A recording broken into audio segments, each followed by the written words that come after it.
Hello everyone, myself doctor Mohammad Zahid, PG scholar in Unani medicine. तो क्या आप जानते हैं कि यूनानी लिटरेचर में, यूनानी मेडिसिन में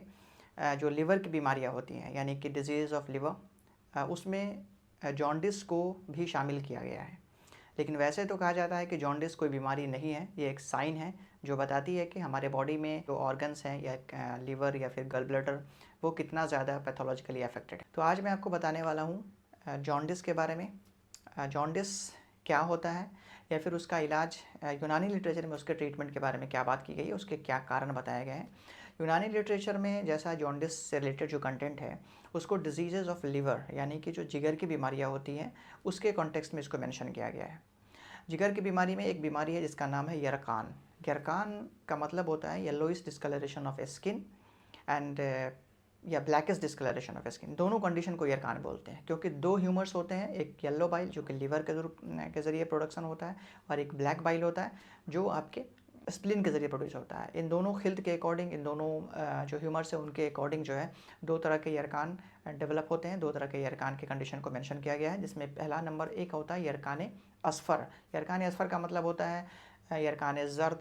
जिसको बोलते हैं जॉन्डिस इक्टेरस यानी पीलिया जिसको बोलते हैं, यानी कि असफ़र पीले रंग को बोलते हैं। तो इसकी वजह है येलो बाइल का एक्यूमुलेशन, यानी कि बाइल जो है वो बहुत ज़्यादा ब्लड में मिल जाता है और जो हमारे पूरे बॉडी में सर्कुलेट होता है, जिसकी वजह से हमारे वाइट जो हमारे बॉडी सर्फेसेस होते हैं वो येलो कलर के दिखने शुरू हो जाते हैं। Skin surface, white parts of the eyes and यानी कि हमारे जो दूसरे बॉडी फ्लूइड्स होते हैं जैसा यूरिन होता है उसका कलर भी पीले रंग का होने लगता है या फिर डार्क कलर का हो जाता है। यूनानी लिटरेचर में जॉन्डिस के बारे में जो बात की गई यानी यरकान असफ़र के बारे में बात किया या पीलिया के बारे में जो बात की गई, तो उससे बहुत सारे जो असबाब हैं, बहुत सारे कारण हैं, उसके अकॉर्डिंग बहुत सारे टाइप्स में उसको क्लासीफाई किया गया। लेकिन ज़्यादातर जो एक कारण है जो बेसिकली जो सबसे बड़ा रीज़न होता है कि जॉन्डिस होने का, वो होता है obstruction. Obstruction in the liver या फिर ऑब्स्ट्रक्शन इन द गल ब्लैडर। अब इसको बोलते हैं यरकान सुद्दी, सुद्धा बोलते हैं ऑब्स्ट्रक्शन को। और ऑब्स्ट्रक्शन जो है वो लीवर में या फिर गल ब्लैडर में या फिर उन दोनों के पैथवे में, यानी कि बाइल जो है जो एक जो ह्यूमर है जो कि मेन कारण बनता है जॉन्डिस होने का, जो चीज़ें ब्लड में बहुत ज़्यादा मिल जाती हैं, तो सफ़रा के एक्यूमुलेशन की वजह से, सफ़रा के ब्लड में मिक्सअप होने की वजह से जब जॉन्डिस के अलामत देखने को मिलते हैं तो उसकी वजह है लिवर में सुद्धा का पैदा होना यानी ऑब्स्ट्रक्टिव पैथवे डेवलप होना, या तो लिवर में due to different causes like temperamental derangement की वजह से, या फिर डिफरेंट जो ऐसी बीमारियां होती हैं लिवर में जो उसमें ऑब्स्ट्रक्शन डेवलप करती हैं, उसकी वजह से भी इस तरह के अलामत जॉन्डिस होने के इम्कान जो होते हैं। या फिर उसके पाथवे में या गल ब्लैडर के पाथवे में जैसे बाइल का सिक्रेशन होता है या बाइल का फ्लो होता है, तो जैसे ही नॉर्मल बाइल का फ्लो ऑब्स्ट्रक्ट होता है और रुकावट पैदा होती है उसके फ्लो में, तो बाइल जो है वो जमा होने लगता है और खून में शामिल होने लगता है। इसको बोलते हैं यरकान सुद्दी, जो कि मोस्ट कॉमन काउज होता है। दूसरा टाइप्स होता है यरकान वर्मी। यरकान यानी यरकान असफ़र का जो टाइप है यानी कि पीलिया का टाइप है। वर्मी का मतलब होता है इन्फ्लेमेटरी कंडीशन। तो हम सब जान रहे हैं कि यरकान यानी जॉन्डिस की जब हम बात करते हैं तो मोस्टली दो ऑर्गन जो है वो सबसे ज़्यादा अफेक्टेड होते हैं, वो है लिवर और गल ब्लैडर। तो यानी इन दो ऑर्गन्स के जो इन्फ्लेमेटरी कंडीशन होता है, या फिर लिवर की इन्फ्लेमेटरी कंडीशन हो जिसको बोलते हैं वर्मे कबिद, या फिर हेपेटाइटिस जो डिफरेंट कॉजेज़ की वजह से हो सकते हैं, जैसे वायरल कॉजेज़ की वजह से हो सकता है, या फिर ड्रग इंड्यूस्ड हेपेटाइटिस, या फिर टॉक्सिन इंड्यूस्ड हेपेटाइटिस वगैरह, या अल्कोहल की वजह से हो सकता है। कारण बहुत अलग अलग हैं, लेकिन वर्मी कैफियत का मतलब है कि इन्फ्लेमेटरी कंडीशन डेवलप हो जाए लिवर में, या फिर इन्फ्लेमेटरी कंडीशन डेवलप हो जाए गल ब्लैडर में, या फिर उसके पैथवे में डेवलप हो जाए। तो उसकी वजह से क्या होता है कि जॉन्डिस के इम्कान जो होते हैं, जॉन्डिस होने के चांसेस होते हैं। सबसे इंपॉर्टेंट बात क्या है कि लिवर का जो टेम्परामेंटल डिरेंजमेंट है वो क्या है, तो बहुत डिरेंजमेंट ऑफ टेम्परामेंट लिवर, यानी लिवर की जो हरारत होती है वो बढ़ जाती है बहुत ज़्यादा, यानी इसको बोलते हैं स्वेमेजाजहार कब्र या स्वेमेजाजहार जिगर बोलते हैं, जिसकी वजह से उसका जो नॉर्मल फंक्शन होता है उसके अंदर जो है वो एबनॉर्मलिटी डेवलप हो जाती है। इसकी वजह से या तो फिर जो ब्लड पार्ट्स होते हैं, जो ब्लड के कंपोनेंट्स होते हैं वो बाइल में कन्वर्ट होने शुरू हो जाते हैं, या फिर बाइल का जो कंपोनेंट्स होता है, जो बाइल होता है, वो ब्लड से रिमूव नहीं होने पाता, यानी उससे उसी में शामिल रहता है, जिसकी वजह से जॉन्डिस के जो सिम्टम्स हैं वो ज़ाहिर होने लगते हैं, वो दिखने लगते हैं। दरअसल सबसे इम्पोर्टेंट बात है कि ये जो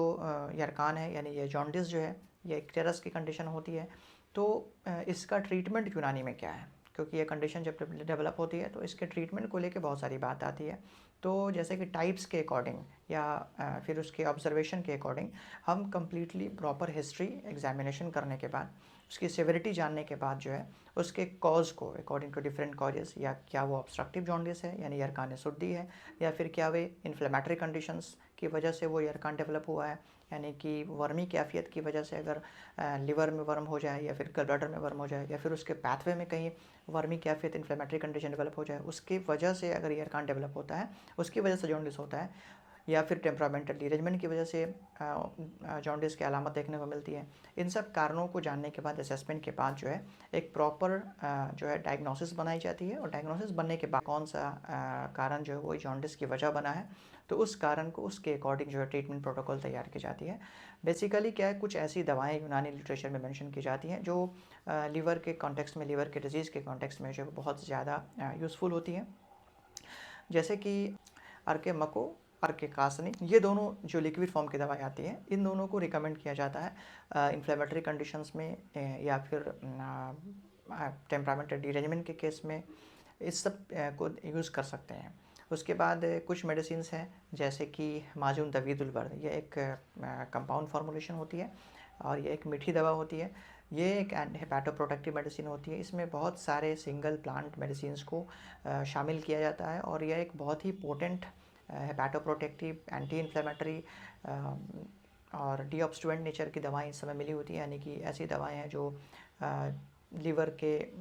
सुद्दी कैफियत को यानी ऑब्स्ट्रक्शन को भी ठीक करती है, इन्फ्लेमेशन अगर होगा तो उसे भी ठीक करती हैं, लीवर के फंक्शन को, उसके जो टिश्यूज़ होते हैं उनको प्रोटेक्ट करने का काम करती है। तो ये एक वर्सेटाइल नेचर की दवा है माजून दवीदुल बर्द, तो इससे भी रिकमेंड किया जाता है जॉन्डिस के ट्रीटमेंट में। कुछ दूसरी अलामत अगर नज़र आती है जैसे कि नोज़िया, वोमिटिंग या फिर माइल्ड फीवरिश कंडीशन, तो उसके सिम्टोमेटिक अप्रोच के तौर पे अगर बुखार की हालत होती है तो उसमें हम शरबत खाकसी ऐड कर देते हैं, या फिर अगर नोज़िया वोमिटिंग की अलामत होती है तो हम डाइजेस्टिव एपेटाइज़र के तौर पे जो है कुछ टैबलेट जो है वो रिकमेंड करते हैं, जैसे कि हब्बे तुर्श मुश्तही करके एक टैबलेट आती है, वो रिकमेंड की जाती है। इन दवाओं को जो है वो बहुत सारे केस स्टडीज़ में भी इसकी एफिकेसी को मेंशन किया गया है, बताया गया है कि ये सब दवाएं जो है बहुत अच्छा काम करती हैं। अगर ये वीडियो आपके लिए हेल्थ बेनिफिशियल है तो ज़्यादा से ज़्यादा शेयर करें, लाइक करें, और जो कुछ भी आपका डाउट है या जो कुछ भी आप यूनानी ट्रीटमेंट को जानना चाहते हैं, यूनानी से रिलेटेड जो इन्फॉर्मेशन जानना चाहते हैं, तो प्लीज़ कमेंट करें। मेरा जो मोटिव है कि मैं यूनानी से रिलेटेड जो कंटेंट है उसको डिफरेंट ऑर्गन से रिलेटेड जो बीमारियां हैं उसको स्टेप वाइज जो है एक सिलसिलेवार तरीके से मैं उसे अपलोड करूं। अगर आप यूनानी कंसल्टेशन करना चाहते हैं तो राजकीय तिब्बी कॉलेज एवं अस्पताल पटना के 29 नंबर ओपीडी जो मेडिसिन ओपीडी है वहाँ के आप कंसल्ट कर सकते हैं। नेक्स्ट वीडियो में मैं फिर आपसे मिलता हूँ, तब तक के लिए थैंक यू, बहुत शुक्रिया, अल्लाह हाफ़िज़।